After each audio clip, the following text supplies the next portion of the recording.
Então vamos recomeçar, né? Retomar, e agradeço a vocês a compreensão e paciência por esse mês que nós estivemos separados.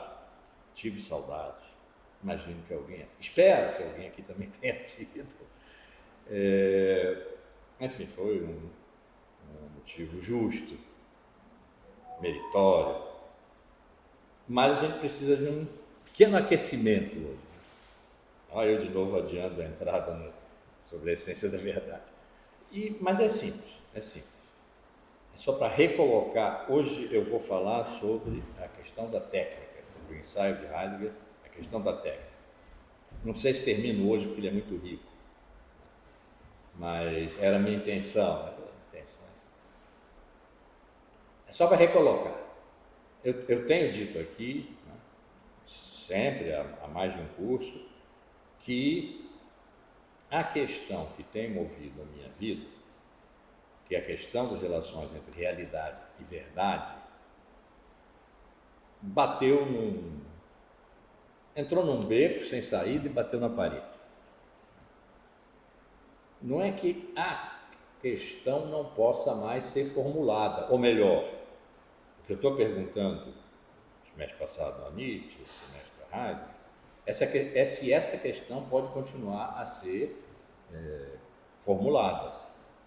Não à maneira deles, mas levando em consideração que nós estamos vivendo um momento em que, desde o final do século passado, nos foi dito que verdade não há mais, porque depende, que é obviamente discutível, né? Porque depende da representação feita por um sujeito sobre uma realidade externa a esse sujeito. Mas essa estrutura, que é razoável, né? De que existimos nós, agora se nós nos caracterizamos como sujeito ou sujeito, isso é moderno. Existimos nós e existe uma realidade da qual ou bem nós fazemos parte e não nos distinguimos, mas não somos a mesma coisa que a totalidade dela, somos aquela parte dela que reflete, e ao refletir, reflete sobre ela, fazendo, no entanto, parte dela, o que um pré-socrático talvez endossasse essa visão. Ou bem somos o sujeito, antigamente não se dizia assim, fora do qual a realidade está, o sujeito que pôs a realidade nas suas multiplicidades, que são perigosas, que são agressivas, que não se reduzem à unidade do pensamento, que é o que nós, cavalos do Logos, logicamente, epistemologicamente procuramos, de que precisamos, a que damos o nome de verdade, nós que pusemos a realidade para fora e estabelecemos um muro entre nós, mas nós olhamos por cima do muro. Então, nós, os humanos, modernamente chamados sujeitos, vamos usar a palavra sujeito, temos diante de nós, portanto, fazendo parte de uma relação, o que nós não somos, o que envolve de Deus as minhocas, o que nós não somos. Em relação a que nós temos um cuidado, uma preocupação. Heidegger usou em Ser e Tempo Sorge para dizer o cuidado como atitude pré-ontológica do humano diante do mundo, diante do que ele não é. Cuidado, atenção, preocupação. Então, não é uma exclusão que não possa ser recomposta, mas nos nossos termos. Então, há uma realidade, essa realidade ou bem contém em si sua verdade. Aliás, essa realidade ou bem nos contém. E a maneira de nós sermos nela é a da reflexão, é a de fazer questão. Ou bem contém em si sua verdade. E nós podemos ir lá e retirá-la dela sem grande esforço, mas no discurso, porque uma distância se estabeleceu, mas nós estamos mais dentro. E quando estamos fora, diante, precisamos falar, ver e dizer. Em português se deixa dizer assim, a veredicção é uma atitude de que nós precisamos porque nos preocupamos, porque temos cuidado com a realidade. E como eu já disse, essa preocupação, esse cuidado é aquilo a que nós damos o nome de verdade, quer dizer, ordem do discurso, dizer da realidade aquilo que ela é. Isso pode ser, já se chamou realismo ingênuo, pode ser uma coisa de todos os dias, quer dizer, há grandes dúvidas de que isso aqui seja papel, que nesse papel haja letras, mas não é bem assim. Então pode ser que a realidade contenha em si sua verdade e não a dê de graça, e que nós tenhamos que fazer um grande esforço para retirá-la, eventualmente arrancá-la, a verdade, da realidade. Isso, no começo da ciência moderna, Bacon disse, uma frase que eu gosto de citar porque é muito violenta, para nós termos uma ideia de onde nós viemos mais recentemente. Diz, a natureza é como uma mulher que guarda um segredo, e nós temos o direito, a ciência, tem o direito de arrancá-lo dela, mesmo que mediante violência. Então, ela guarda, no sentido de que resguarda e mantém em si, não dá, não diz, é muda. E nós vamos lá e puxamos. Ou a realidade não tem em si sua verdade, mas como nós precisamos da verdade para lidar com ela, nós vamos lá e pomos a verdade. E depois checamos se essa operação funcionou. E aí tudo se passa como se, quando nós dizemos caneta, nós estejamos nos relacionando com o que a caneta é, só que aí já estamos saindo do domínio da essência, do que propriamente é algo, para um domínio que seria do funcionamento, da eficácia. O que é a caneta? Aquilo para que ela serve. E essa atividade de servir, de serviço, é que nós lhe impomos, mas estamos ali à procura de uma verdade, ainda que ela decorra de nós, mas ela não é subjetiva, uma opinião, uma crença, como nós hoje estamos sendo chamados a admitir. Os fatos objetivos valem menos do que as opiniões e crenças, é assim que se define pós-verdade. Dicionarizadamente, é o dicionário de Oxford. Então, a grande questão da filosofia é essa. Heidegger diz que a filosofia só tem uma questão. As outras decorrem. São importantíssimas. Vamos ver hoje a questão da técnica aqui. Mas decorre dessa uma única questão que é a da filosofia, que é a questão de ser. E que a história do Ocidente é a história da questão de ser.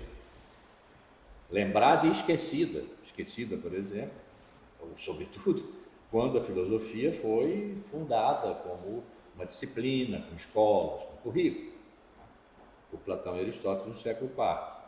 Mas isso faz parte da história do Ocidente. Então, a história do ser e a história do Ocidente se confundem. Nos meus estudos da vida inteira, eu que já estive aderido a esse dizer heideggeriano, tem uma questão só, essa questão de ser. E quando isso me pesou, foi que eu saí fora, saí para o Foucault, mas depois voltei, mas voltei transformado, evidentemente. Então, isso não vai entrar agora, eu não vou abrir uma discussão sobre isso, mas Ser veio a ser, para mim, um engendramento, um artefato grego para dar substância a uma nova experiência ética, uma experiência do ethos daquele momento, o momento pré-socrático, que depois derivou e continuou e se transformou, que é o do pertencimento a tudo que é, uma vez que tudo é um. E esse pertencimento precisa ser questionado, ele não pode ser simplesmente narrado, como os míticos faziam. É preciso fazer questão dele, não abrir mão. É aquele fragmento de Heráclito que eu gosto tanto. Sendo logos o que é comum, vão, no entanto, alguns supondo possuírem uma inteligência particular. Então, não, diria ele, é necessário fazer questão da unidade de tudo com tudo. Né? E esse fazer questão implica em questionar. Nós aprendemos isso. A filosofia questiona, enquanto que a ciência resolve problemas, e questão e problema não é a mesma coisa, tá? A derivação. Então, eu vim a conceber, e serve para mim. Não é que seja verdade, mas serve para mim. Que ser é deixa eu usar a palavra pós-moderna aqui,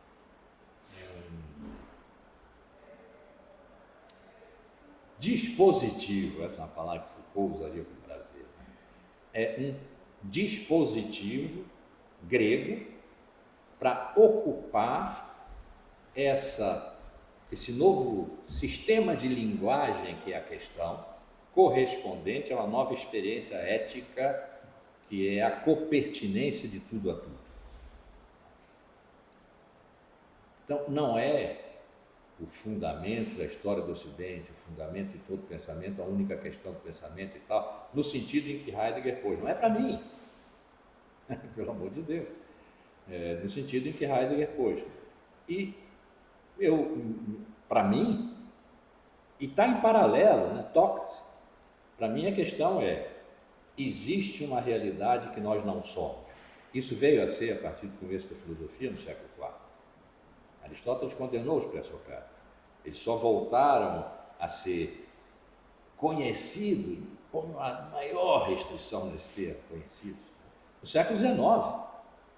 Eles tiveram virgens, inclusive isso é uma vantagem, eles tiveram excluídos do desgaste da história. Do século IV de Aristóteles, onde houve a condenação, até o XIX, em que a história os recuperou. Os camaradas existiram, é preciso recuperá-los. Foram lá e cataram fragmentos. Fragmentos, né? Sabe o que é? Não são nem citações, são uma espécie de referência que não refere, né?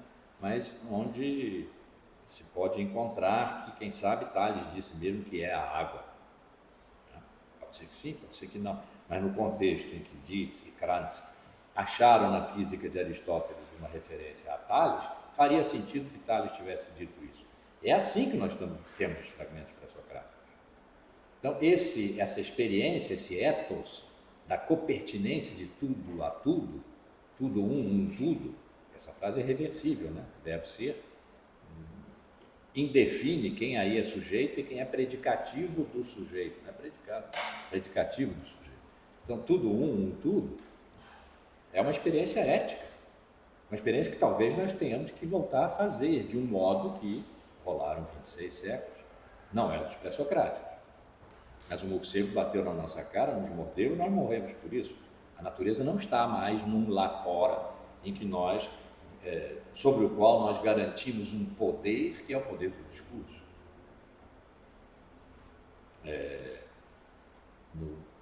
No sítio que nós temos, os irmãos, foram postas agora umas câmeras, então a gente vê que tem lá uma onça, para mim é uma onça, e eu estou determinado a não voltar lá, uma sussuarana, sei lá. Aí passam tatus, passam não sei o quê, ou seja, ali tem uma casa, ali estão pessoas e ali está a natureza, envolvendo tudo com alegria, porque tem também os pássaros esquisitos, e com perigo. Pronto, assim é. Nossa relação com a natureza tem sido isso e nós nos protegemos dela durante 25, desde os sofistas, 24, desde os filósofos, séculos, porque nós não a dominamos. Quando nós viemos a dominá-la, começamos a destruir. Isso é do moderno para cá, isso é tudo da Revolução Industrial, e está dando no que está dando. Então, há uma realidade. Essa realidade é externa a nós. Por mais que nós participemos dela, porque não somos irreais, desrealizados, há um muro. Esse muro é uma proteção. É a cidade.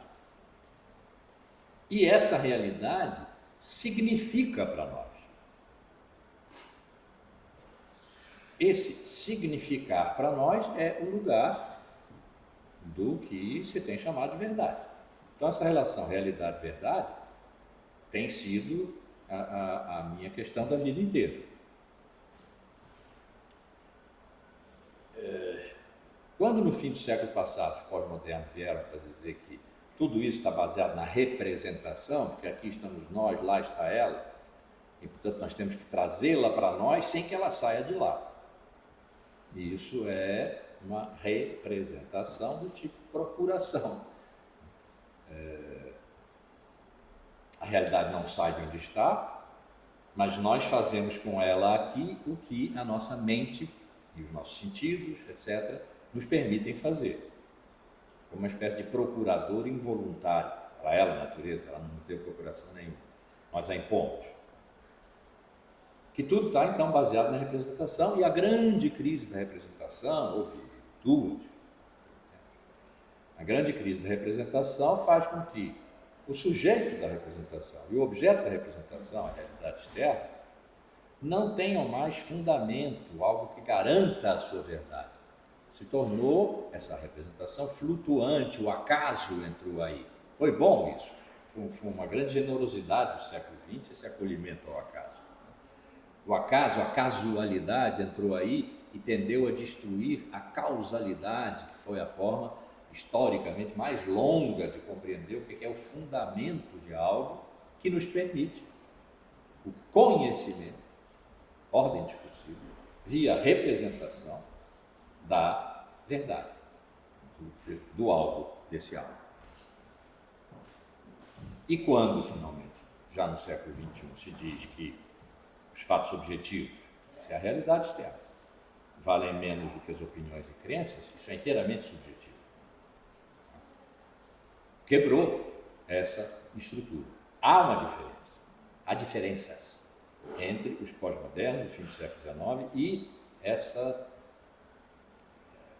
concepção da pós-verdade que nos põe depois de ter havido qualquer questão como verdade e realidade. Depois, isso põe problemas sérios, por exemplo, quanto ao futuro. O futuro se torna distópico quando não há mais sentido.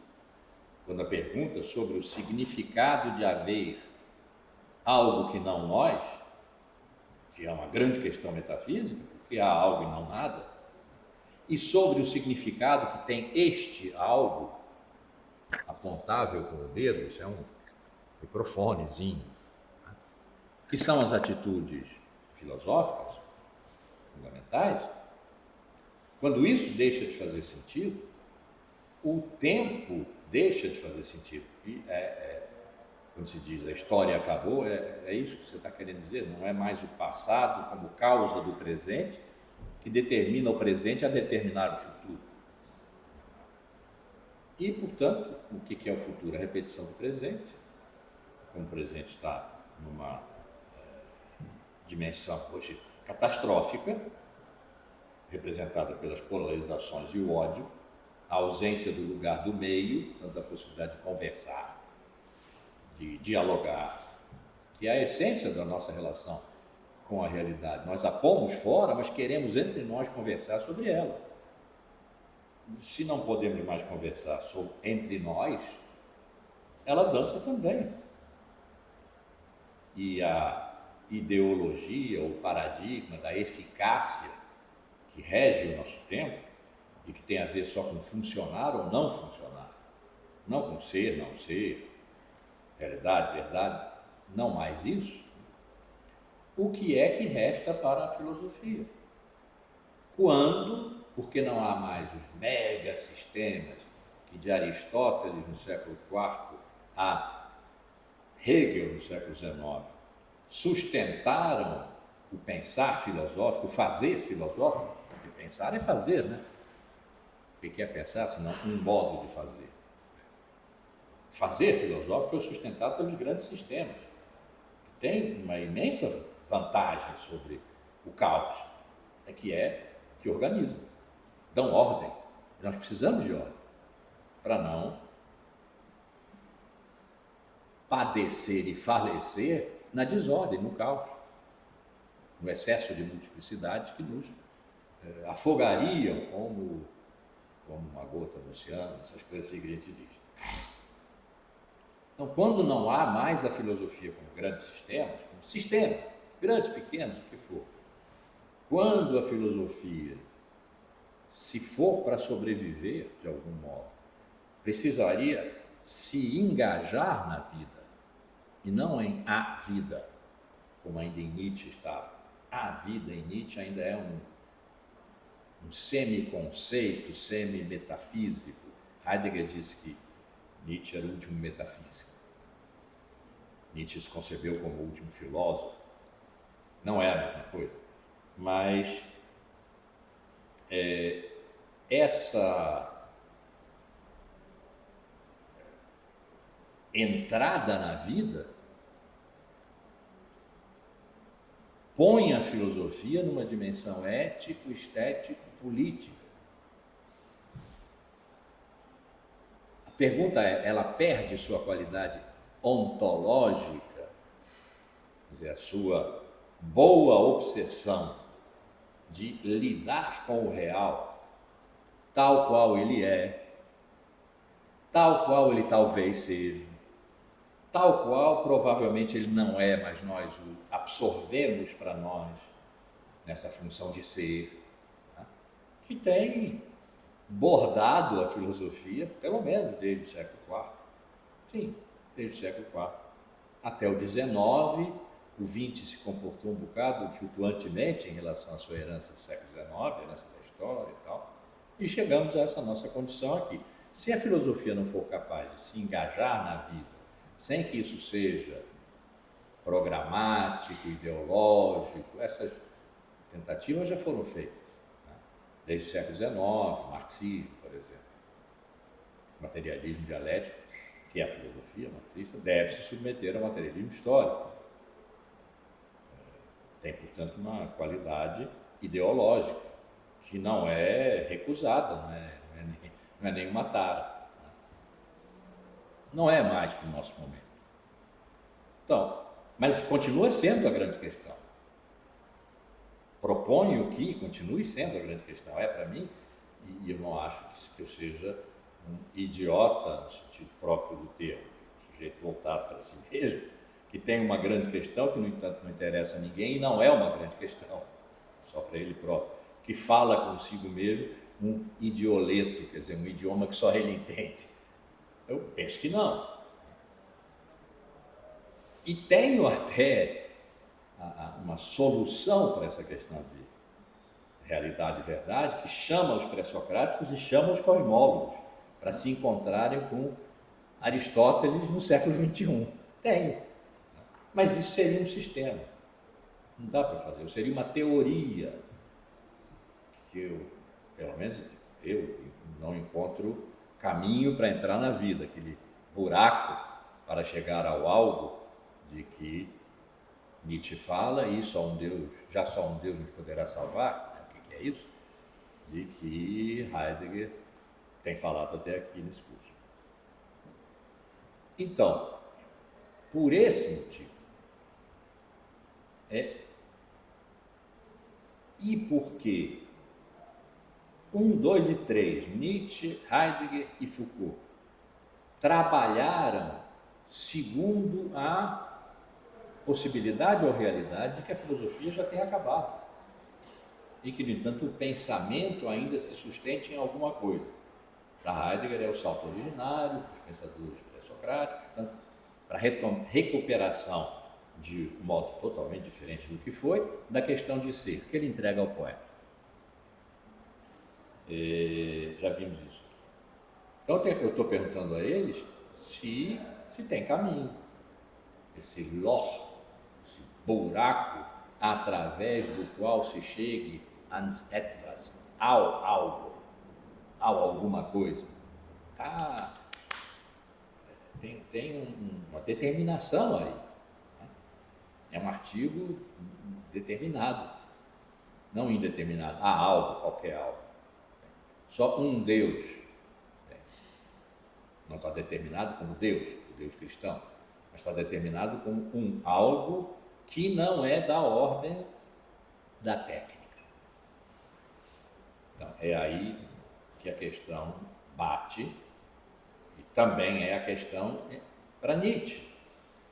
Ele só não formulou a questão da técnica, mas quando ele disse: eu preciso da arte para não morrer da verdade, ele estava falando da verdade no século XIX, a ciência positivista, que descreve quantidades e que efetua operações técnicas de domínio da natureza. Então, é nesse contexto que a questão da técnica apareceu aqui. Vocês viram na entrevista que mais de uma vez Heidegger disse: ainda em 1957, numa conferência comemorativa do jubileu da Universidade de Friburgo, que tem por título o Princípio de Identidade, procurei mostrar em poucas passadas em que medida uma experiência pensante daquilo que constitui a peculiaridade da técnica moderna pode abrir a possibilidade que o homem da era técnica experimente a vinculação a um apelo que ele está capacitado para ouvir e ao qual, sobretudo, ele mesmo pertence. Mas, mais uma vez, ele fala da técnica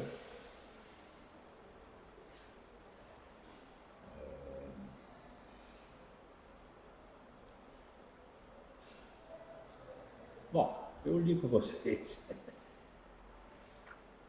Então, técnica de novo aqui. Eu digo, porém, que os modos de pensar da metafísica tradicional, que chegou ao seu termo com Nietzsche, já não oferecem possibilidade nenhuma de fazer a experiência de pensar os traços fundamentais da era técnica, que só então começou. Só então significa quando a metafísica tradicional chegou ao seu termo, com Nietzsche. Aí, se há uma relação de causa e efeito, não. Enfim, está lá. É da natureza quase da entrevista o subentendido, frequentemente explicitado, o subentendido de que nós estamos na era da técnica e na era da técnica a filosofia acaba. Então é preciso entender o que é técnica. E é isso que nós vamos fazer agora. Porque, sem entender isso, não podemos passar para a compreensão da essência da verdade, que é, afinal, aquilo de que se trata. Essa única questão, quer dizer, a questão do ser, é a questão da verdade, a questão do sentido de ser, de serem todas as coisas, a questão do sentido. Então, a questão da técnica, finalmente.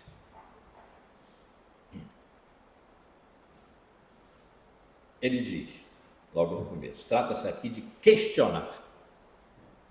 Questionar não é fazer uma pergunta para obter uma resposta. Isso fazem os cientistas e os tecnólogos, na resposta da ordem da eficácia e tal.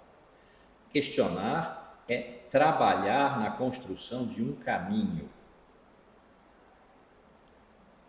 Ficar atento ao caminho.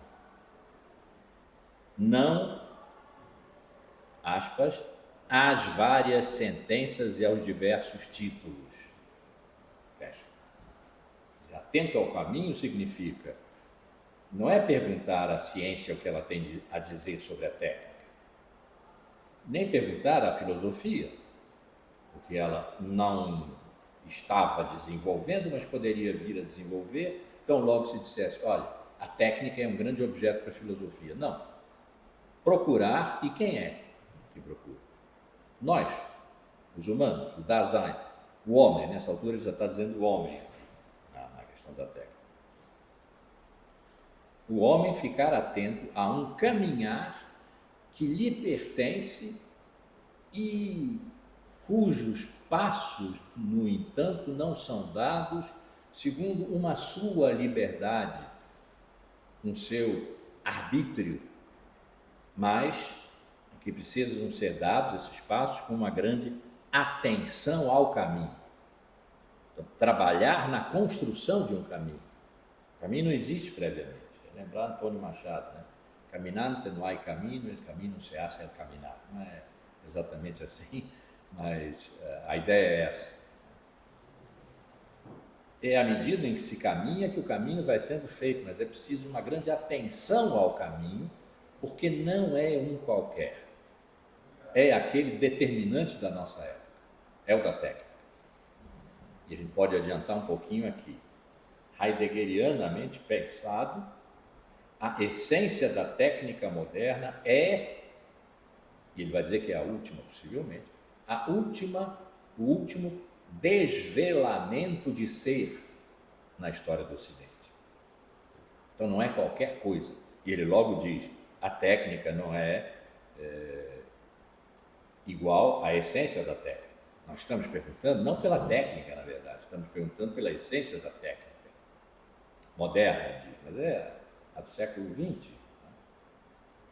Não é a do 17, 18. Então, a pergunta é sobre a essência da técnica moderna. E a essência da técnica não é nada de técnica, não é nada de maquínica. Assim como a essência de uma árvore, dizer, não é uma árvore entre árvores. Assim também, estou citando agora, assim também a essência da técnica não é de forma alguma nada de técnico.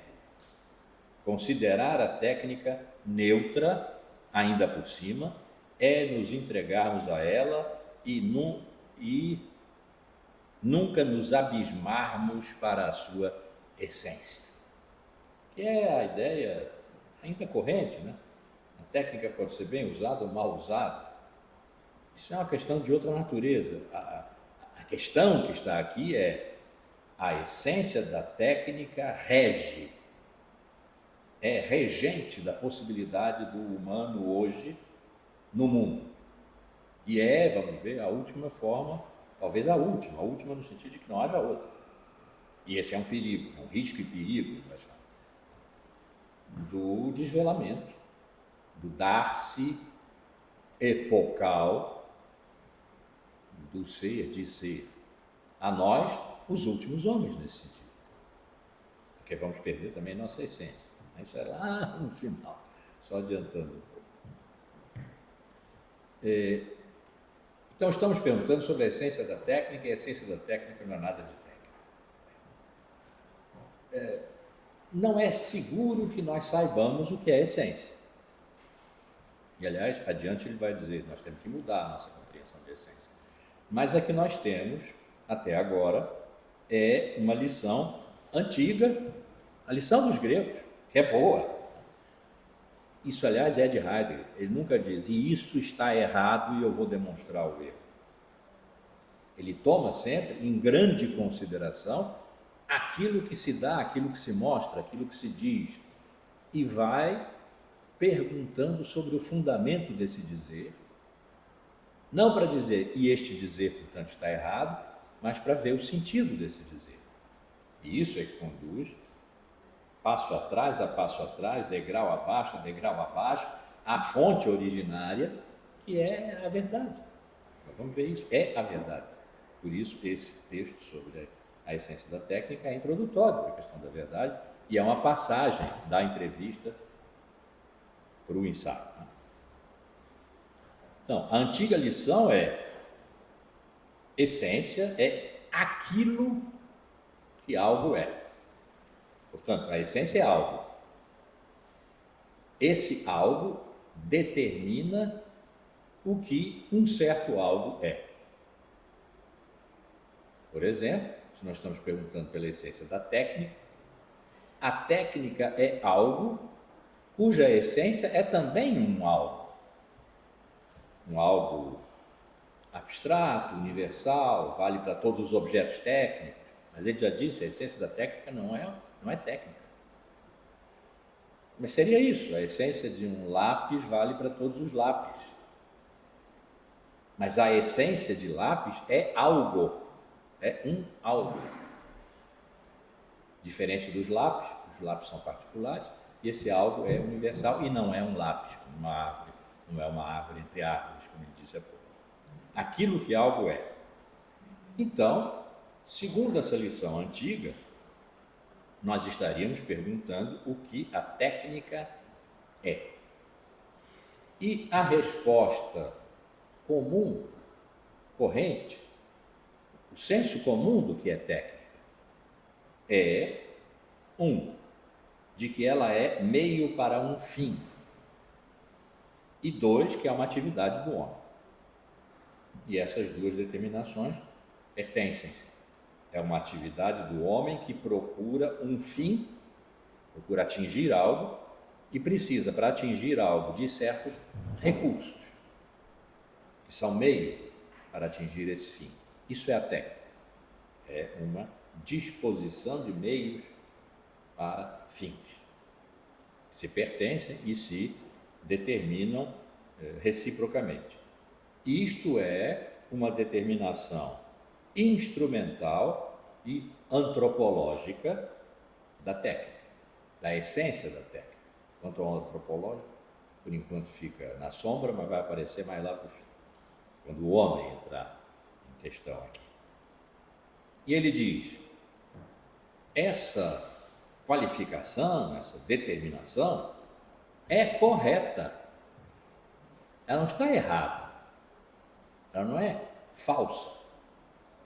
A relação de Heidegger com verdade e não verdade, verdade e erro, é de uma riqueza extraordinária e está fora do padrão comum da filosofia de Platão para cá, em que verdade repousou no discurso correto, quer dizer, aquele que empregou bons métodos, a lógica em geral, e que, portanto, se é como discurso correto, a presunção de que seja igualmente verdadeiro em relação àquilo que ele diz, em relação ao real, é pelo menos grande.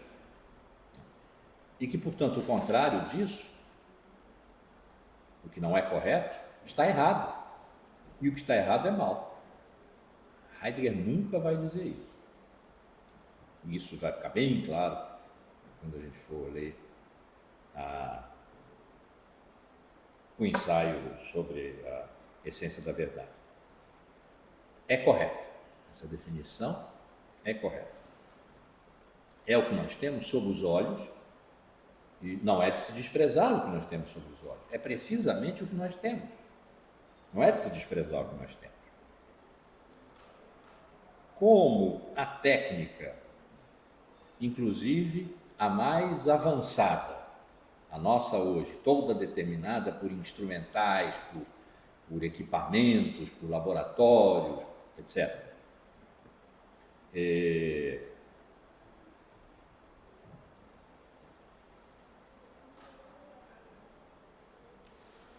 Como a técnica, inclusive a mais avançada, é útil, e é isso que ela é, eu ia dizer essencialmente, e é isso que ela instrumentalmente é, meios para fins, é isso, é utilidade. Como ela é útil, nós temos que dominá-la a nosso favor. Isso é que é a atividade humana, determinação antropológica da técnica. É para isso, para nos fazer este favor da utilidade, que ela serve. Então, ser servil está contido na determinação recíproca, instrumental e antropológica da técnica, como nós a vemos hoje, boa técnica, má técnica, que pode ser usada para bem e para mal, etc. Né? E isso está correto. Mas se a técnica não for um simples meio para fim, como é que fica a nossa vontade, atividade humana, determinação antropológica, de dominá-la? Pois a definição como meio é correta e certa, mas para ela não é requerida a determinação da essência. Quando se diz que a técnica é a disposição de meios para fins, não se requer a determinação da essência da técnica. Nós temos sob os olhos, é assim que funciona. Mas ainda temos que perguntar qual é a essência da técnica, determinada desse modo, meios para fins e atividade humana. Nessa determinação é que se dá o verdadeiro. Está correta a qualificação da técnica como disposição de meios para fins e atividade humana. Isso não quer dizer que ela seja verdadeira. Também não quer dizer que seja falsa. Só quer dizer que a pergunta sobre a essência ainda não foi feita. E procurar o verdadeiro através e por dentro do correto é o trabalho do pensamento, que se expressa mais ou menos na pergunta insistente sobre o fundamento. A qualquer resposta corresponde à questão, muito bem, é correto, mas o que é correto nessa resposta, a tal ponto que eu possa compreender essa resposta como verdadeira? É sempre uma pergunta sobre o fundamento, sobre a essência da resposta. Então, a pergunta agora é: se a determinação é meios para fins, e essa é uma determinação instrumental, agora é que vamos abandonar um pouco, por algum tempo, o antropológico. A pergunta, evidentemente, o que é o instrumental em si mesmo? Aqui pertence a relação entre meios e fins, para que a definição da técnica como disposição de meios a fins seja correta. Senão não quer dizer nada. Então, meio e fim, o meio servindo a um fim, dirigindo-se a um fim, tem a estrutura da causalidade. O meio é a causa segundo a qual se atinge o fim. Se atinge é porque é uma atividade humana, né? É a causa que torna possível atingir o fim. Essa causa pode ser uma operação técnica. Ele vai dar o exemplo aqui, vai dar um exemplo com um cálice de prata, mas o exemplo de que eu gosto mais é a estátua de Atena no Partenão, em Atenas. Ela é o fim. Haver essa estátua lá é para a proteção da cidade, ela é a deusa tutelar da cidade. Mas é necessário dispor de meios para esses fins.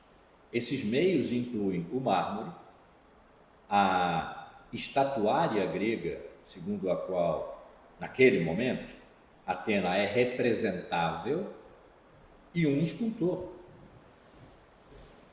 Então, a causa de a estátua estar no Partenão protegendo a cidade de Atenas é esse conjunto de meios. Então, a estrutura da instrumentalidade é, diz ele, a causalidade. E citando, onde reina a instrumentalidade, aí também impera a causalidade.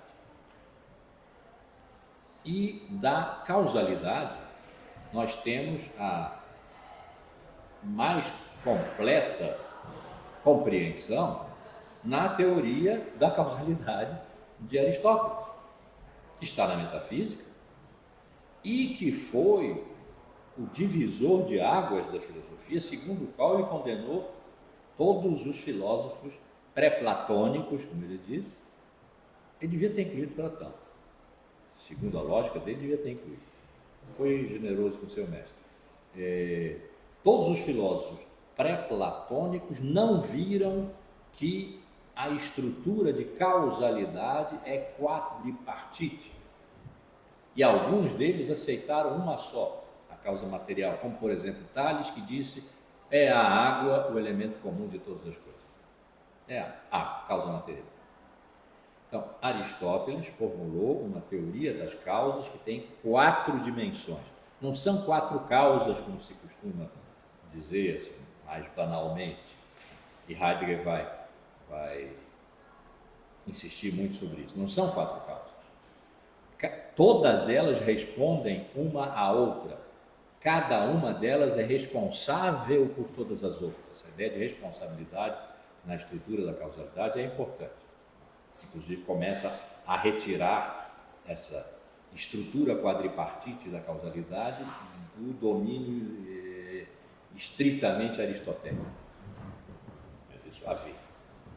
Praticamente não houve acrescentamento ou retirada dessas 4 dimensões da causalidade de Aristóteles. Na época moderna, Leibniz introduziu a ideia de causa suficiente, que pode eventualmente ser, com algum esforço, absorvido na ideia de causa eficiente, né, de Aristóteles. Mas vamos ver, são 4 causas e, portanto, a estrutura da instrumentalidade repousa, tem como fundamento, a causalidade no seu domínio quádruplo, o que complexifica um bocado a definição de técnica é a disposição de meios para fins, porque aí só há uma determinação de causalidade. São 4, 3 estão faltando. Citando, descobre-se a técnica concebida como meio, reconduzindo-se a instrumentalidade às 4 causas. Mas, é sempre uma pergunta, um passo atrás ou um nível abaixo, conforme se queira pensar fundamento como o lá atrás ou o lá embaixo, o profundo ou o remoto. Mas, causa é uma coisa clara? Não adianta nada dizer que a instrumentalidade é uma forma de causalidade e de que, portanto, repousa sobre a causalidade que tem 4 formas, e agora vamos complexificar, então, essa instrumentalidade, meios para fins, se nós não tivermos uma certa compreensão, não estivermos mais ou menos certos de que sabemos o que é causa quando usamos a palavra. E ele diz, foi a compreensão clara do que é causa, houve em Aristóteles, houve na filosofia grega antiga. Ele vai desenvolver isso aqui, alguém com quem ele está mentalmente dialogando, vai dizer, bom, mas isso vale só para os gregos, não vale para a essência da técnica atual, essa dos equipamentos, das eficácias e tal. E aí vamos ver o que ele faz. Foi. Agora, não é o caso de se perguntar, aspas, o que significa causa em sentido próprio, tal que, por exemplo, as 4 causas se copertençam tão coerentemente, que é o que ele vai tentar demonstrar agora, que determinação de meios para fins não é só uma exclusão de 3 dimensões da causalidade, como Aristóteles, melhor que qualquer outro filósofo, especulou. Não é só 1/4 da estrutura inteira da causalidade, mas é sobretudo a exclusão da responsabilidade comum de todas as dimensões de causas umas com as outras. E é uma espécie de tomada do poder de uma dimensão só da causalidade. E, portanto, esse copertencimento das, como se tem chamado, 4 causas. Vamos manter aqui, mas já sabemos que não é bem isso. Esse copertencimento das 4 causas, que é totalmente coerente no sentido de que uma não há sem a outra, não faz sentido sem a outra, mas a outra não é uma outra, uma vez que o domínio da coerência, o domínio do copertencimento afeta a todas elas simultaneamente. Não é que haja quatro causas e elas se correspondam. Só há quatro porque há uma solidariedade tal que se possa dizer, bom, e uma dimensão é essa, é a causa material, outra é a causa formal, outra é a causa eficiente, outra é a causa final. São as quatro causas, como se costuma dizer. Então, sem saber de causa, não saberemos de instrumentalidade, da determinação corrente e correta da técnica. Normalmente, causa é o que é eficiente. Quer dizer, é o que produz resultado. Efficere é produzir efeito. Normalmente, se sabe a causa, se sabe o efeito. E nós não, portanto, a causa eficiente, produtora de efeitos, que no caso lá da estátua é Fídias, o escultor, que produz o efeito estátua. Ele precisa do mármore, ele precisa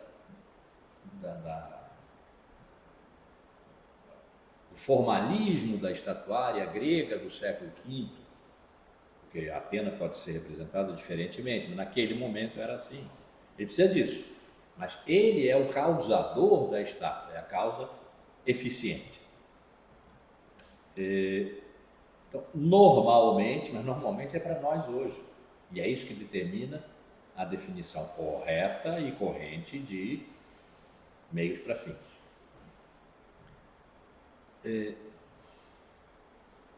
É o que produz efeitos. Daí, causa eficiente é a grande causa hoje.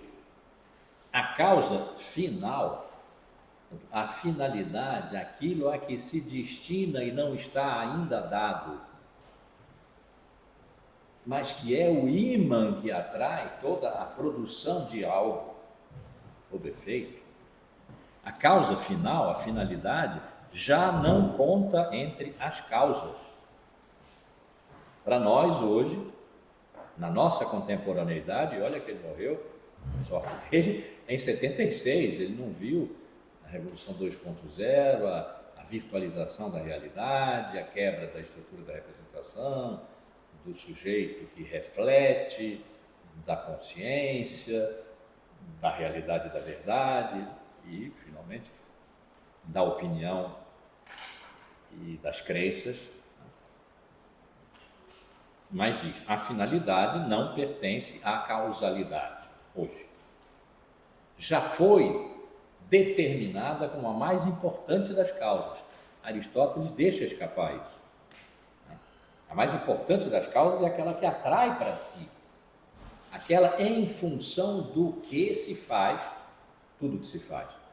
Mas em função do que significa aquilo que ainda não está dado.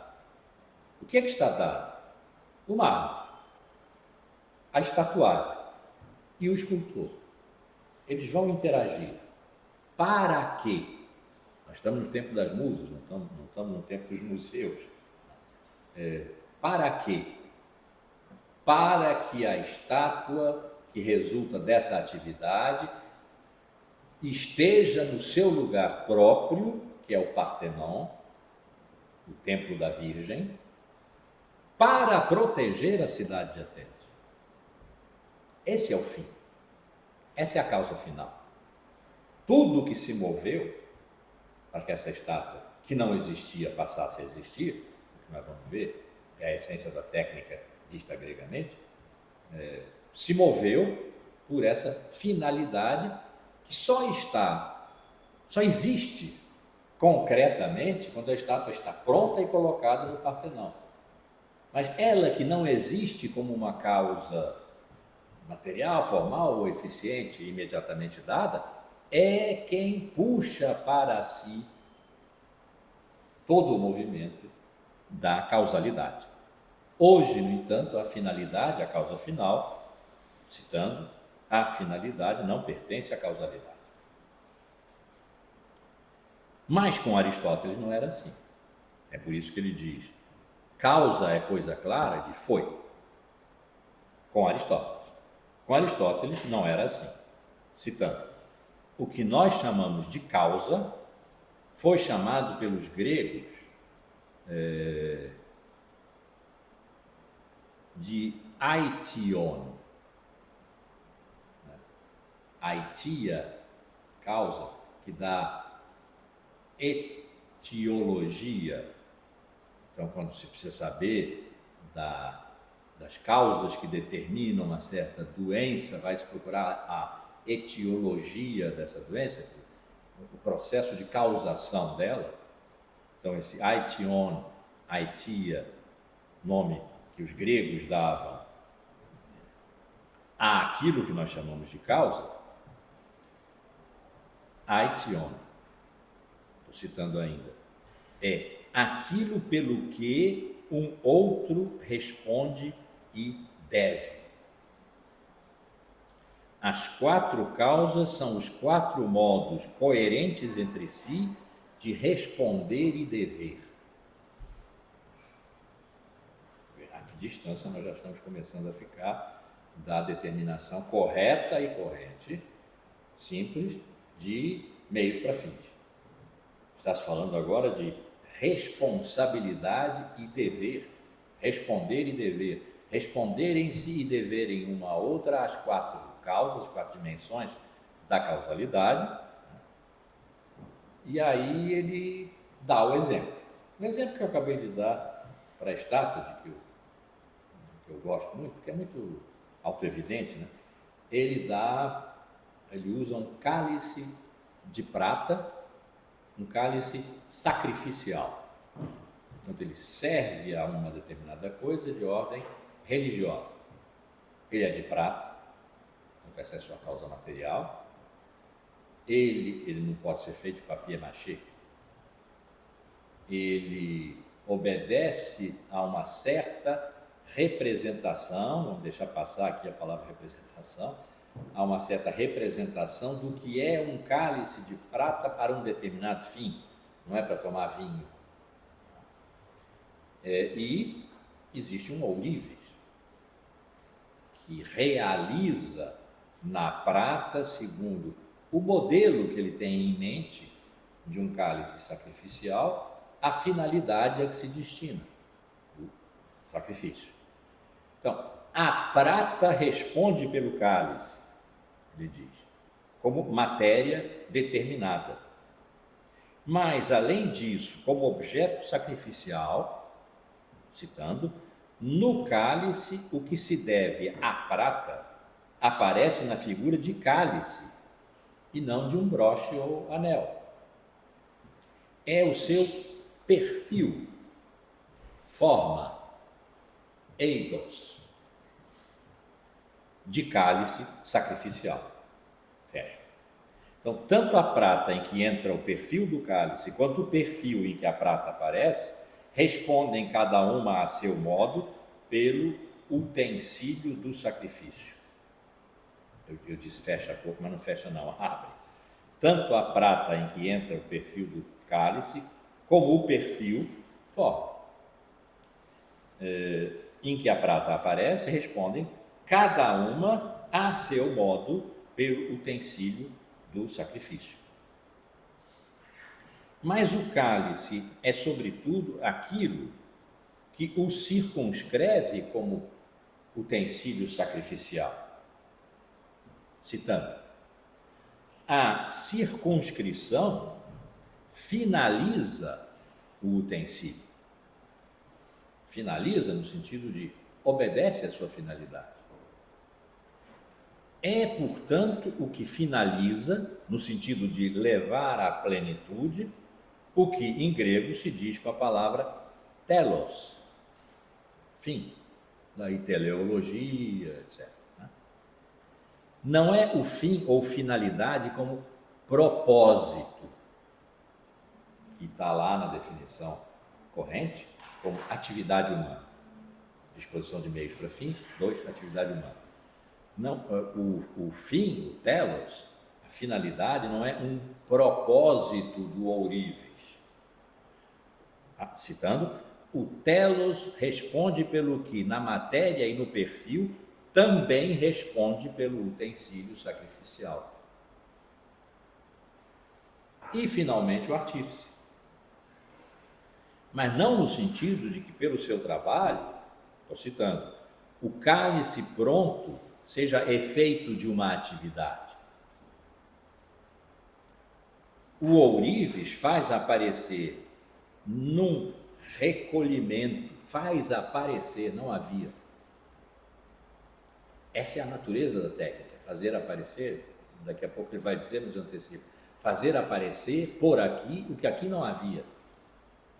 O que vai se ver é a determinação da verdade. E é o que a physis faz. A técnica é uma suplência da physis, a tecné, gregamente pensada, é uma suplência da physis. Quem faz aparecer tudo, dá vigor de presença e mantém presente numa aparência é a physis. Mas a physis não faz o cálice sacrificial nem a estátua de Atena. Essa é uma atividade técnica em que um técnites, um técnico, aqui o ourives, obedece responsavelmente a um fim que não é ele que tem em vista como artesão que conhece o seu ofício, mas a que ele se destina fazendo o que ele faz. Então, os três modos anteriores de responder um pelo outro, a matéria pela forma, a forma que ele chamou perfil, pela matéria, e a finalidade, e o ourives, o ourives, os três modos anteriores de responder devem à reflexão do ourives o fato e o modo em que eles aparecem e entram no jogo de produção do cálice sacrificial. Produção. Essa palavra faz a gente pensar imediatamente em economia ou em técnica mesmo, técnica no sentido de produção de alguma coisa útil, um efeito útil. Heidegger está sempre pensando as palavras, né? As palavras originárias. As palavras não existiram sempre. Um dia elas foram criadas para dizer alguma coisa que não se podia dizer com as palavras disponíveis. E produção é uma dessas.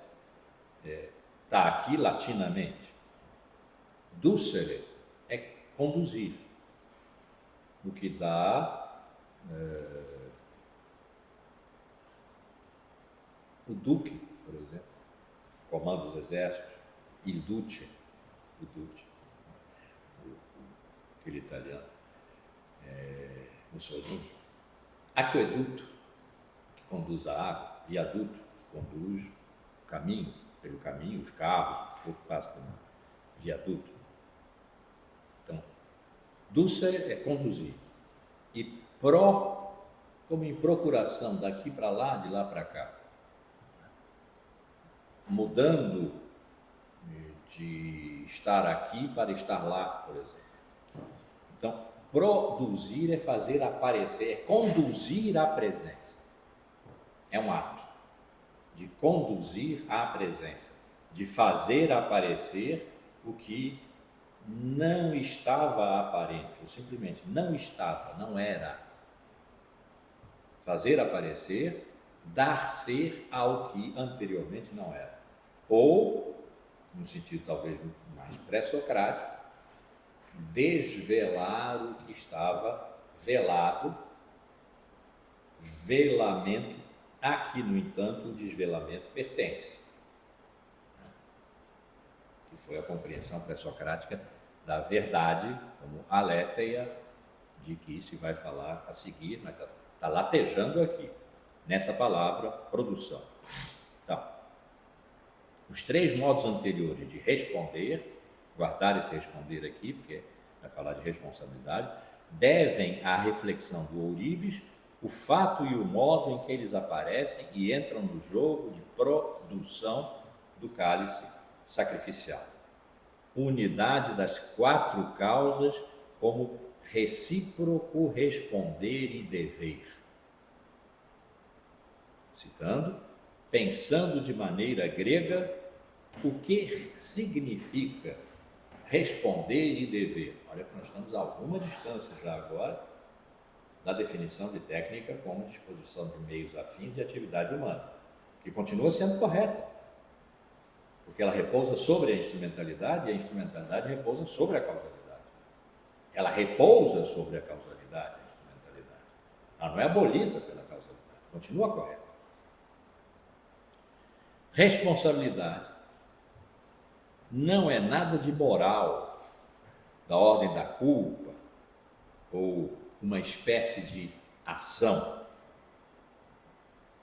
Citando, em ambos os casos, moral, culpa, ação, culpa e ação, em ambos os casos, obstruímos o caminho para o sentido originário do que se chamou posteriormente de causalidade.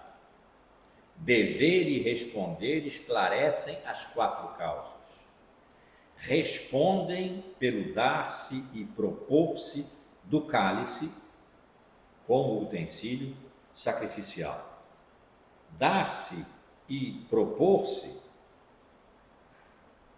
designam a vigência de algo que está em vigor, quer dizer, que é um algo. Hipokeimenon, é um indivíduo, é um algo presente, é um ente. Então, dar-se e propor-se, que estão na ordem do dever e responder, dar-se e propor-se designam a vigência de algo que está em vigor. Essa palavra vigor é importante em Heidegger e vai reaparecer. É que os quatro modos de responder e dever levam alguma coisa a aparecer. Vir a vigir ou viger, as duas formas são possíveis, eu vou usar vigir. Não sei qual é a mais feia. Deixar algo no seu pleno advento. Advenire é vir à presença, vir para cá. Então, deixar algo no seu pleno advento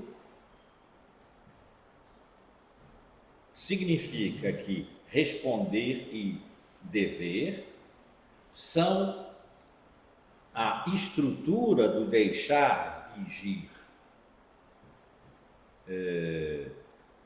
Não é a mesma coisa que oferecer uma oportunidade e ocasião.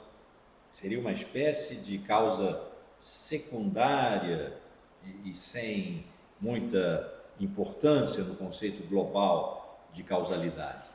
É efetivamente fazer aparecer do não haver um haver. Se pode dizer assim, de não ser, ser. Ou do escondimento, o desvelado. Os quatro modos de deixar vigir, citando, deixam chegar à vigência o que ainda não vige. As quatro causas são atravessadas por uma condução que conduz o vigente a aparecer. Platão diz o que é. Todo deixar vigir, o que passa e procede do não vigente para a vigência, o fazer aparecer, é poiesis, é produção. Poiein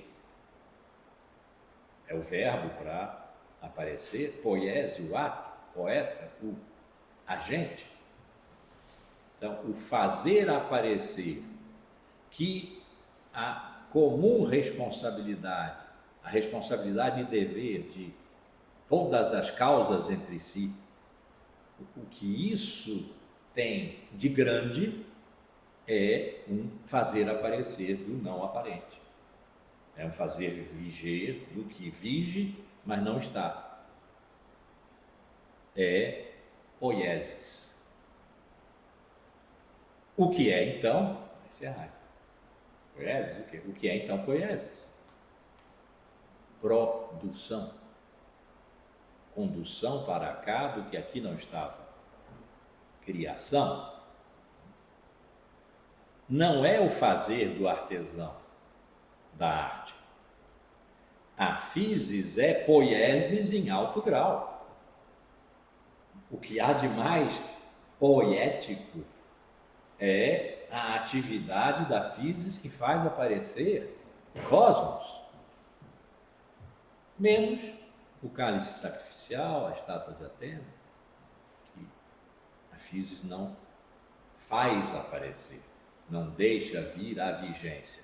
Mas fora isso, se há poiesis, em mais alto grau é o que a physis faz. Pois ela possui em si mesma. Não depende de uma finalidade, não depende de uma matéria, de uma forma, de um perfil. Ela possui em si mesma a força da produção. O cálice não possui essa força em si mesmo.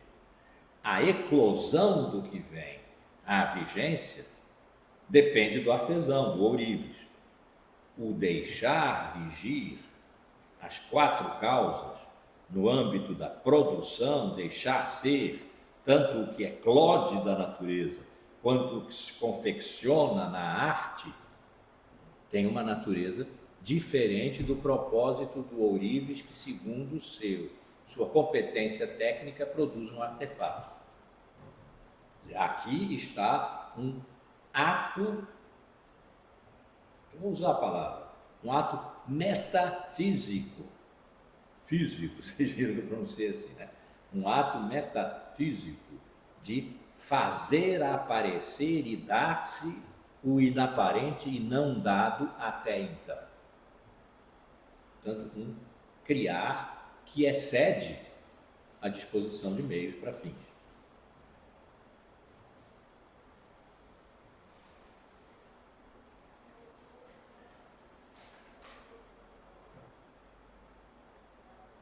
Então, a produção, a poiesis, deixando vigir, citando, conduz do encobrimento para o desencobrimento.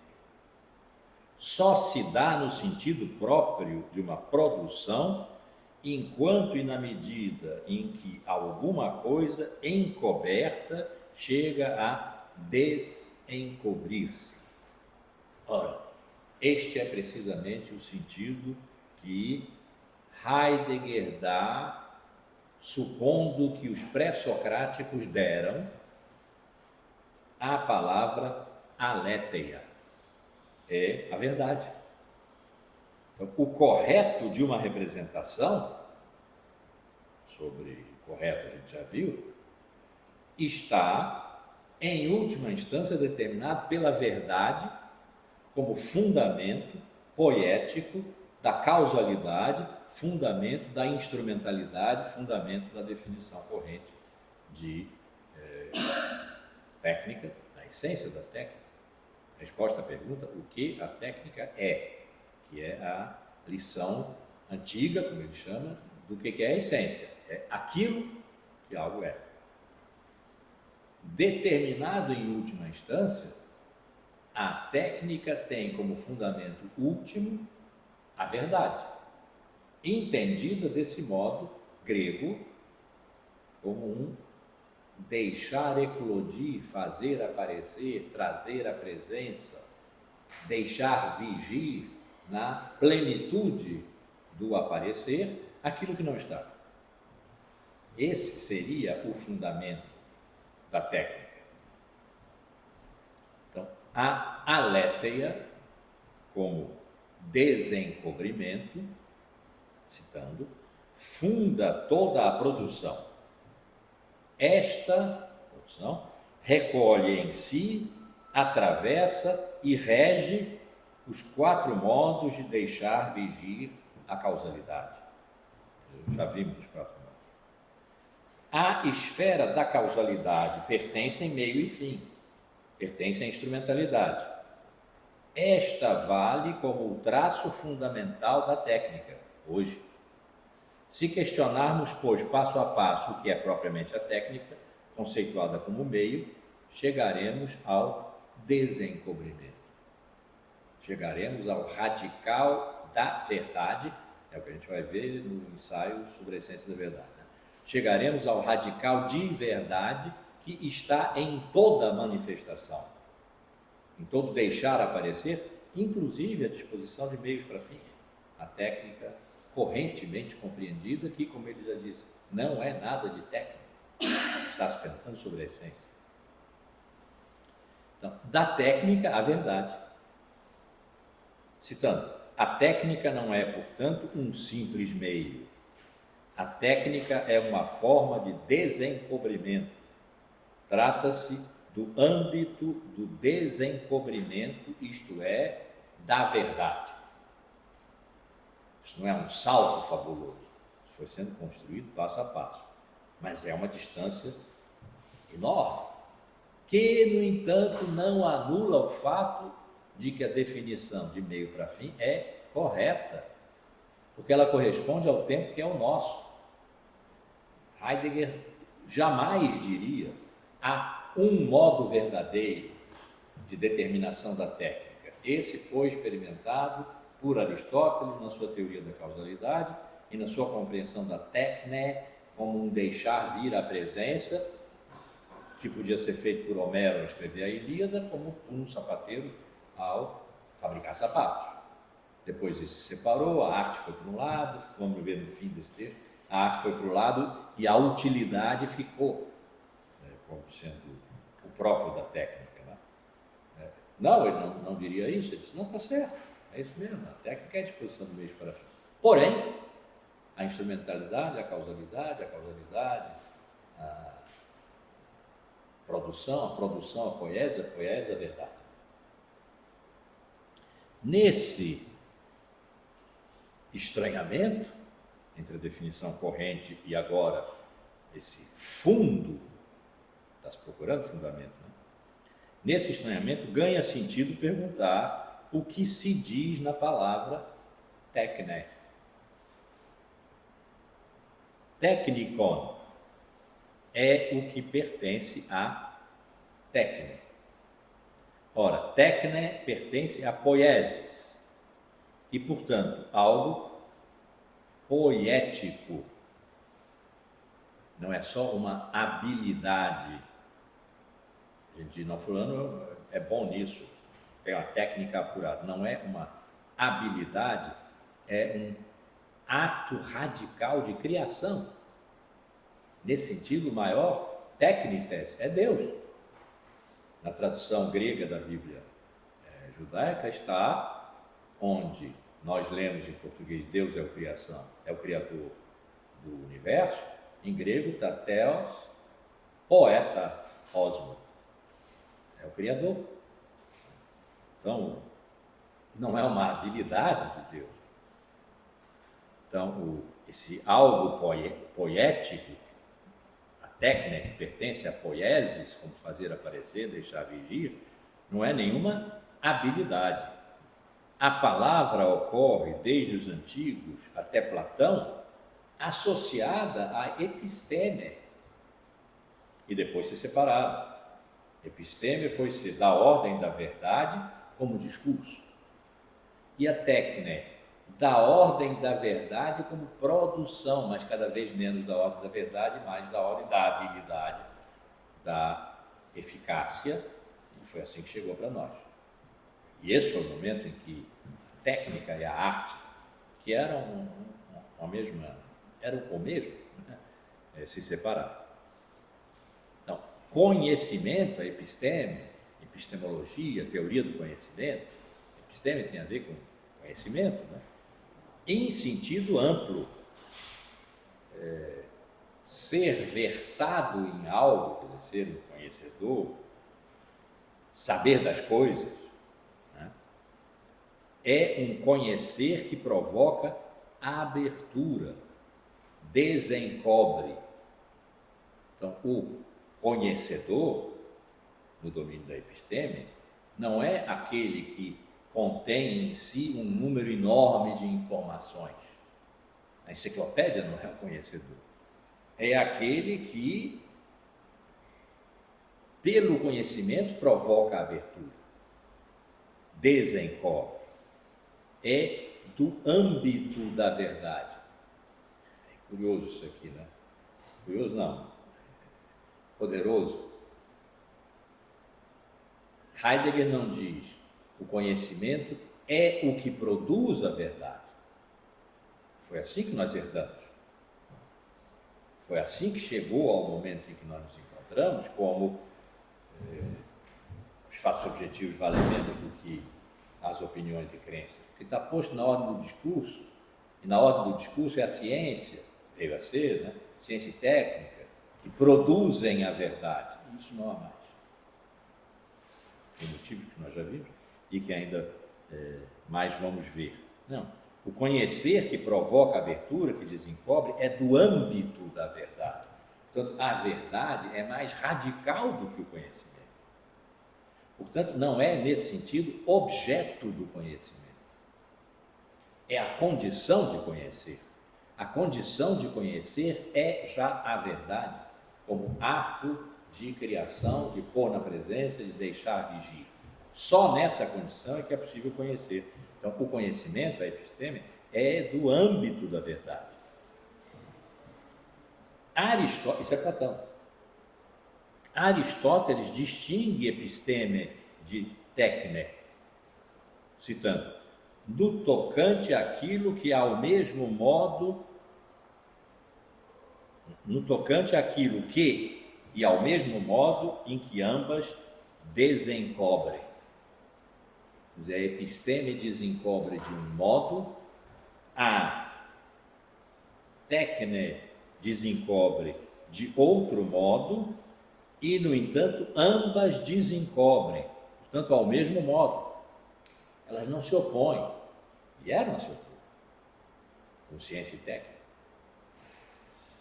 uma servindo a outra. Elas não se opõem, mas não fazem o mesmo. Sim, fazem o mesmo, uma vez que desencobrem, mas não fazem do mesmo modo.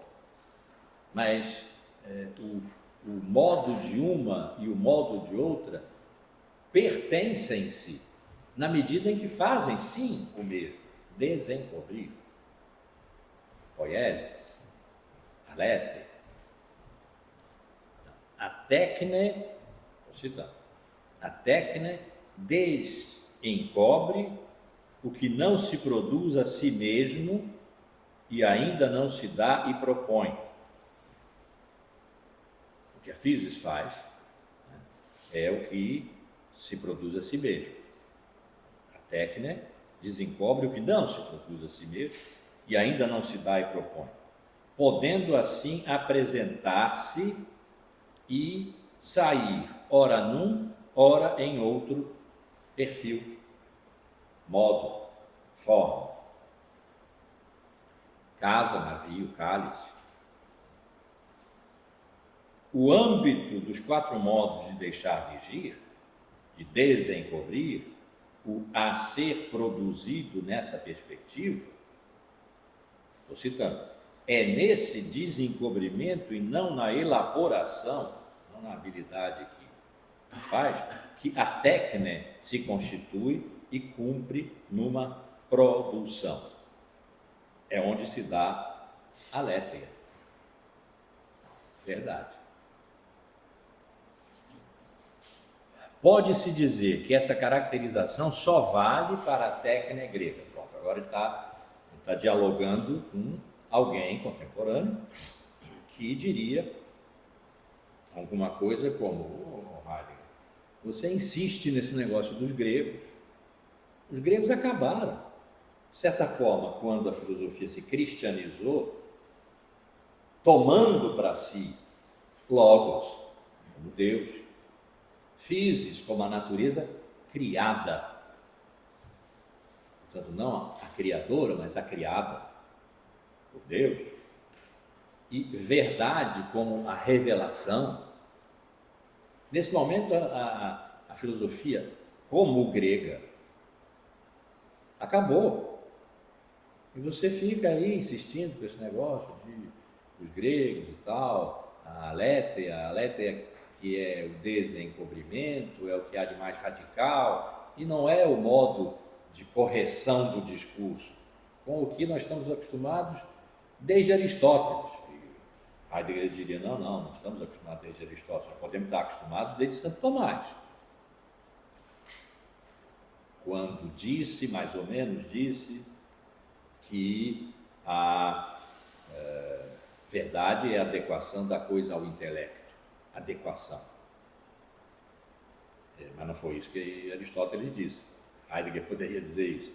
Mas, enfim, seja lá, tá bom, aceito o seu argumento, sua retificação, mas você é imantado pelos gregos. E os gregos acabaram, a filosofia grega acabou, aliás, a filosofia acabou. Por que você insiste nisso? Porque este seu modo de conceber a técnica, que vai da definição corrente, que você mesmo reconhece que é correta, de meios para fins, e que nos agrada a nós, técnicos do século XX, né? Dominados, bem dominados, é bom para nós, pela ideia da eficácia, ou seja, da capacidade de produzir efeitos. Produzir efeito é uma coisa boa. E vem você com essa história de que lá do fundo do deixar vigir, do fazer aparecer, da aletheia, finalmente se chega por um caminho tortuoso que você fez de cima para baixo, da frente para trás, a essa nossa compreensão tão óbvia de que técnica é uma disposição de meios para fins. É aquilo de que se precisa para atingir um determinado fim, que não é nada de metafísico, que atrai para si, é algo já tecnicamente determinado. Quero construir uma casa. Uma casa é um objeto técnico, uma realização técnica. Eu preciso de meios. Qual é o problema com isso? Então, pode-se dizer que essa caracterização da técnica só vale para a técnica grega. A técnica moderna, aparelhos, instrumentos, dependeria da ciência natural moderna. Ele vai dar um salto mortal aqui fabuloso. Ainda não é agora, mas fiquem esperando. Dependeria da ciência natural moderna. Mas a recíproca é verdadeira, diria Heidegger. Então, aspas, de que essência é a técnica moderna para poder chegar a utilizar as ciências exatas da natureza para determinar essa técnica, ou essa essência, determinar essa essência. Só percebendo que ela também é um desencobrimento, se saberá sua especificidade e novidade. O que ele está dizendo? As ciências modernas são um modo de desencobrimento. Vamos ver qual é. E, portanto, a essência das ciências modernas pertence à compreensão do que é uma essência, num sentido agora que não é mais simplesmente o que algo é. É mais radical do que isso, porque vai à verdade como fundamento, etc. Também para as ciências naturais modernas, e aí moderno é século XVI, XVII. Também para elas vale que elas são um modo de desencobrimento. Se nós entendermos que modo de desencobrimento corresponde às ciências naturais modernas, saberemos qual é a sua essência. E aí poderemos dizer se sim ou não a técnica, num sentido não grego, mas moderno, pertence ou não à determinação que eu acabei de fazer aqui, Heidegger, acabei de fazer aqui da técnica como decorrente, uma decorrência, usar a palavra que ele talvez não usasse, estrutural de responsabilidade e dever de uma instância à outra, né? A verdade em última instância, até na superfície, a correção de uma definição que serve, que é útil. Não é, a ciência moderna, não é uma produção, uma poiesis. É uma exploração que demanda a natureza. Isso vale para a ciência como vale para a técnica, uma vez que se está dizendo aqui que a técnica é determinada pela ciência moderna. Está perguntando sobre a essência, né? Agora, das duas. Então, a ciência técnica, moderna no sentido agora, século XVI, XVII, não a da época em que ele está falando, é uma exploração que demanda a natureza, demanda energia, força, e a estoca. Desvela-se, desencobre-se o solo como reservatório, como subsolo. Provoca-se, de novo aqui, dividindo a palavra. Vocare é chamar. Advocare é chamar para junto, daí vem advogado. Provocar é chamar para cá, esse pro tem o mesmo sentido da produção, conduzir para cá. Então, provoca e desafia a natureza, dispõe dela para explorá-la, processar e expor, pôr para fora, revelar. Então, para dispor da natureza como reserva de energia para ser estocada, é preciso expor a natureza, ou seja, pôr para fora, revelar o que ela é. Mas esse processamento vem condicionado, vem predisposto,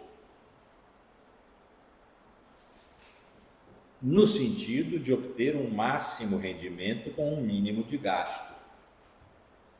Não é, portanto, mais a pergunta sobre a aletheia, a poiese, a causalidade e a instrumentalidade que está vigorando aqui, se quiser dizer e sustentar que a técnica, agora a nossa e não a grega, decorre da essência, não foi dito assim, mas ele como assim, das ciências naturais, as ciências da natureza.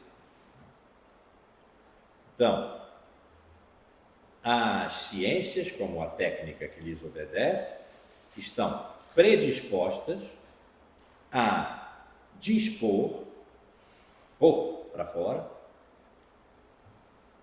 a natureza para expor, para explorá-la, para dispor dela.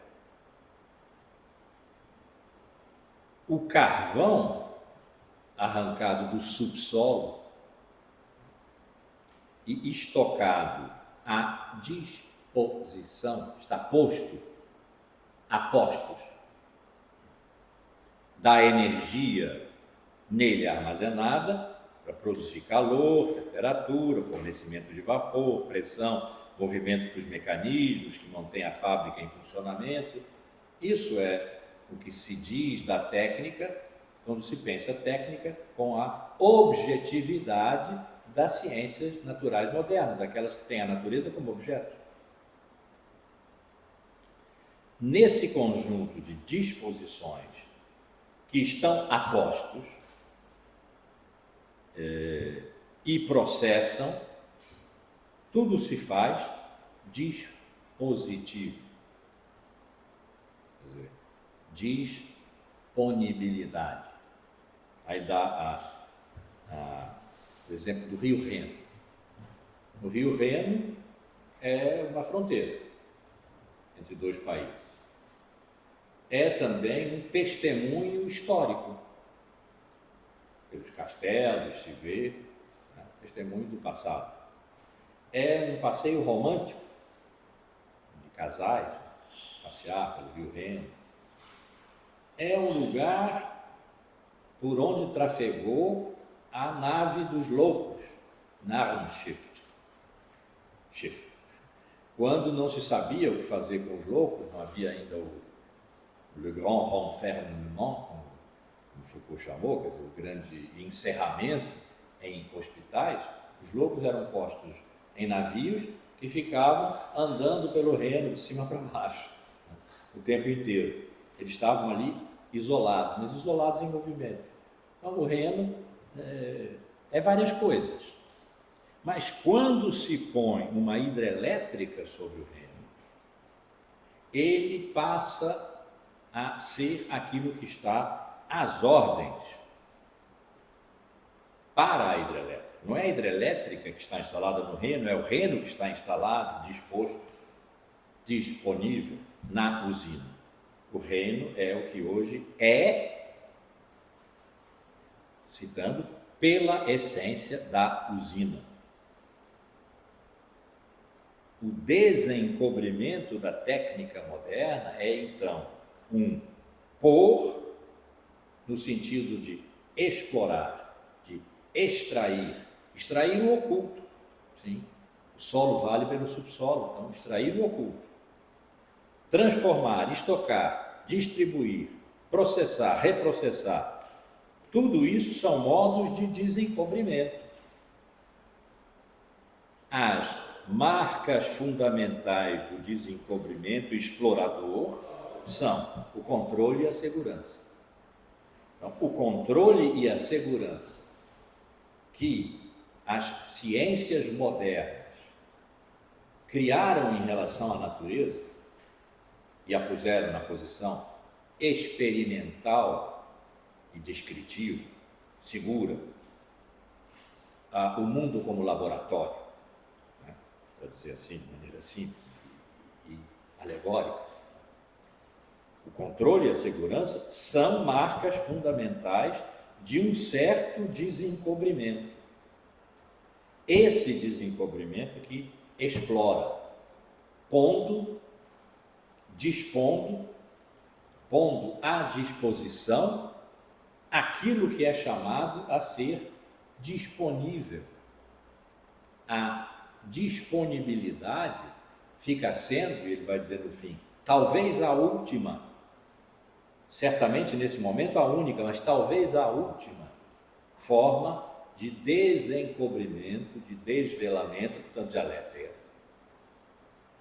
da natureza, segundo a essência da técnica moderna, quando nós a pensamos a partir das ciências modernas, ciência da natureza, natureza como objeto, determinada como forças. Então, nesse desencobrimento, o que vigora é a disponibilidade. Não só provisão, estocagem, mas estar disponível para o estoque.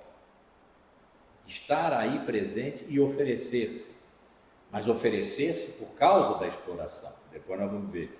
O homem não explora porque quer, é porque já está previamente ele próprio determinado pela essência da técnica moderna.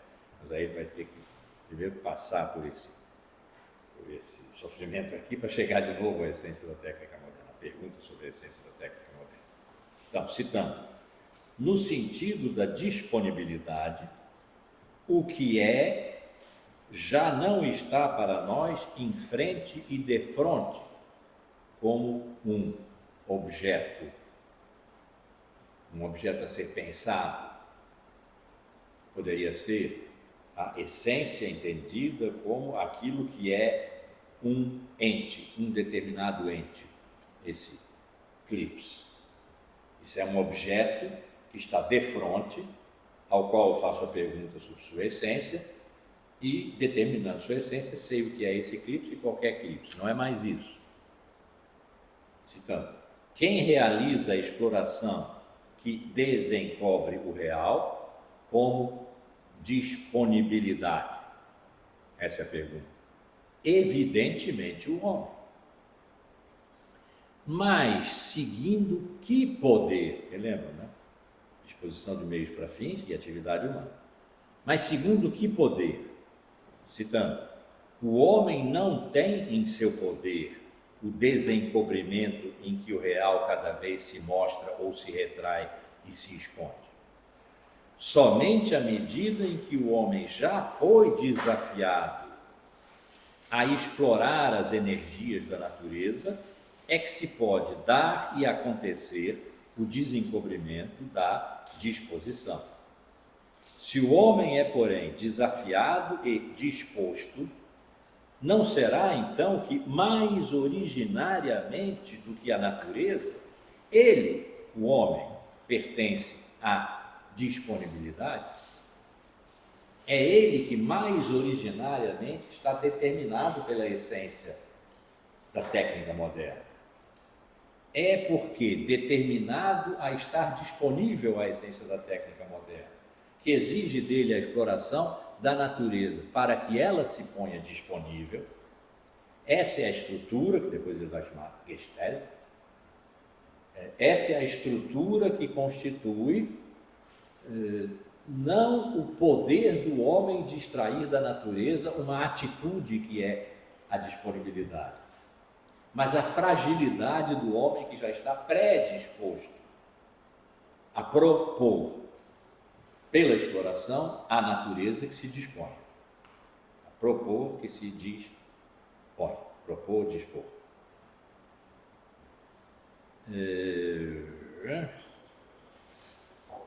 Acho que dá para parar aqui, naturalmente, como previsto, e imprevisto também. Esse texto é muito rico, não deu para apresentar de uma vez só. Eu apresento de uma vez só lá na graduação. É muito mais resumido, né? Aqui não é possível, não foi possível. E é bom que não tenha sido possível.